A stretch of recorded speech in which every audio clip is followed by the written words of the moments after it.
আর যারা এখানে আছেন সবাই আমাদের পাশে থাকবেন, আমরা যেন আবার সুন্দর শান্তপ্রিয় দেশ বলতে পারি, আমাদের সুন্দর করে যাতে আমরা মাদারীপুরবাসী যেন শান্তভাবে থাকতে পারি। আমরা সবসময় আপনাদের পাশে আছি এবং আপনারা আমাদের পাশে থাকবেন ইনশাআল্লাহ। আসসালামু আলাইকুম।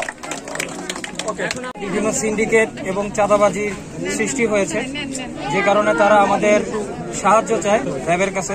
পরবর্তীতে আমরা আমাদের ঊর্ধ্বতন কর্মকর্তাদের সাথে কথা বলে, বাংলাদেশ সেনাবাহিনীর কর্মকর্তাদের সাথে কথা বলে, সেনাবাহিনীর প্রায় 3টি টহল এবং আমাদের র্যাপিড অ্যাকশন ব্যাটালিয়নের প্রায় 2টি টহল নিয়ে আমরা পুরাতন বাজার এলাকায় অবস্থান করছি এবং আমরা প্রায় বাজারের প্রত্যেকটি দোকান আমরা সুন্দর করে যাচাই বাছাই করেছি। এখানে অনেককেই আমরা পেয়েছি যে আমাদেরকে দেখার পরে তারা যে দামটা রাখছিল সেই দামটা কমিয়েছে, কিন্তু আসলে আমরা আসার আগে এবং আমি মনে করি আমরা চলে যাওয়ার পরেও হয়তোবা অনেকে যে দামটা বেশি রাখছিল সেই দামটা আবার বৃদ্ধি করে দিবে। এ প্রেক্ষিতে আমাদের ছাত্র জনতা, র্যাব, পুলিশ, সেনাবাহিনী যারা আছে আমাদের সবাইকে তৎপর থাকতে হবে এবং যদি প্রতিদিন সম্ভব না হয় 2 দিন 3 দিন পর পর হলেও আমাদের বিভিন্ন বাজারে গিয়ে সবকিছু চেক ব্যাক করতে হবে, যাতে করে আমরা এই নৈরাজ্য থেকে বের হয়ে আসতে পারি।